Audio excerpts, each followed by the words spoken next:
Mr. Chong was known around town for being the grumpiest man alive. He complained about everything: the weather, his neighbors, the price of bananas, and especially the kids who dared walk across his lawn.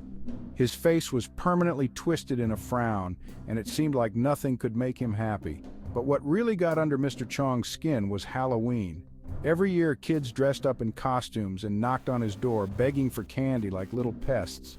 And every year, Mr. Chong would sit in his darkened living room, grumbling under his breath, hoping they'd go away. His lights were always off, his house always avoided like a cursed crypt. But this year, something was different. The kids had grown bolder. They'd heard rumors that Mr. Chong had the best candy in town, hidden away for himself. A group of teenagers, led by a prankster named Jimmy, decided to teach the old man a lesson. They were going to egg his house and maybe scare him a little while they were at it.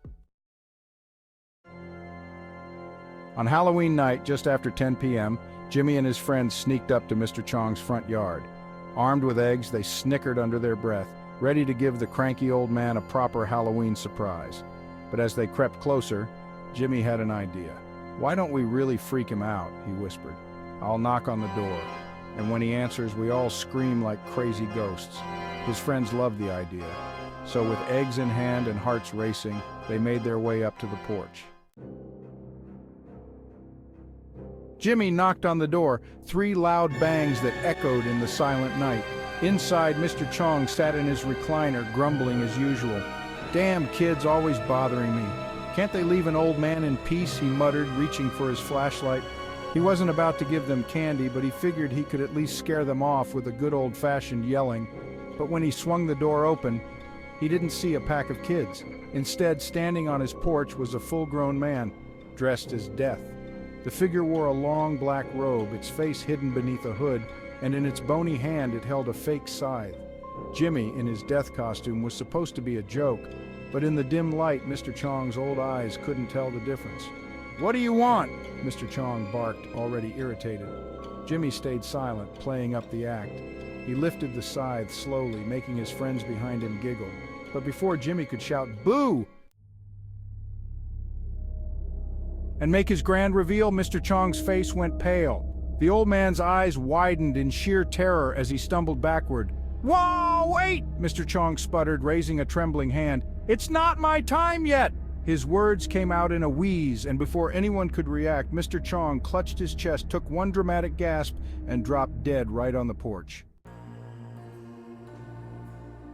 Jimmy's mouth fell open.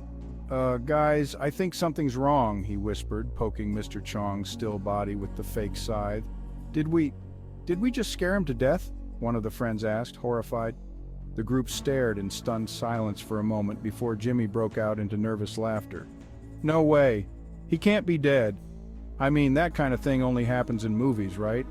They all stood there, not knowing what to do. Sure, they'd egged houses before, but causing someone's death, this was new territory. One of the kids finally poked Mr. Chong with a cautious foot. Mr. Chong, are you okay?" But there was no response. The old man lay still, eyes wide as if he couldn't believe what had just happened to him. Jimmy scratched his head. "Well, I guess he's really dead." The group was about to panic when the most ridiculous thing happened. Mr. Chong's body suddenly twitched, then sat straight up, his face frozen in a goofy expression of shock. For a split second, everyone screamed, thinking the old man had come back as a vengeful zombie. But then they realized what had really happened. Mr. Chong's stiff body had slipped on a stray egg that one of them had dropped, causing him to spring upright in the most comical, awkward pose imaginable. Jimmy snorted with laughter. "Oh my God, this is the worst death ever. The guy literally scared himself to death and then slipped on an egg." The rest of the group was too shocked to laugh, but Jimmy was doubled over, tears streaming down his face. "I'm sorry, I shouldn't be laughing, but seriously? This is how it ends for Mr. Chong?" They all stood around, trying to figure out what to do next. Call the cops? Run away and never speak of it again? The eggy, absurd death scene was too surreal for any of them to process. Just as they were debating their next move, a police car rolled up. A neighbor had seen the kids sneaking around and called the authorities. "What's going on here?" the officer asked, stepping out of the car. He looked down at Mr. Chong's lifeless body, still frozen in that ridiculous pose, then back at the kids. Jimmy, still snickering, tried to explain between breaths. He, we scared him, and then, the egg. The officer looked at Mr. Chong, at the scattered eggs, and then back at the kids. He sighed, rubbing his temples. I'm gonna have to call this in, but really? An egg? The kids nodded silently, still trying to keep it together. As the officer radioed for backup, Jimmy couldn't help but chuckle one last time. I guess Mr. Chong finally found something scarier than kids on his lawn. It wasn't long before Mr. Chong became a local legend, not for being the grumpiest man in town, but for his infamous death by fright. His gravestone, chosen by the town after some debate, read, "Here lies Mr. Chong, taken too soon by a costume and an egg." In the end, even in death, Mr. Chong became a punchline, and he'd probably hate every second of it.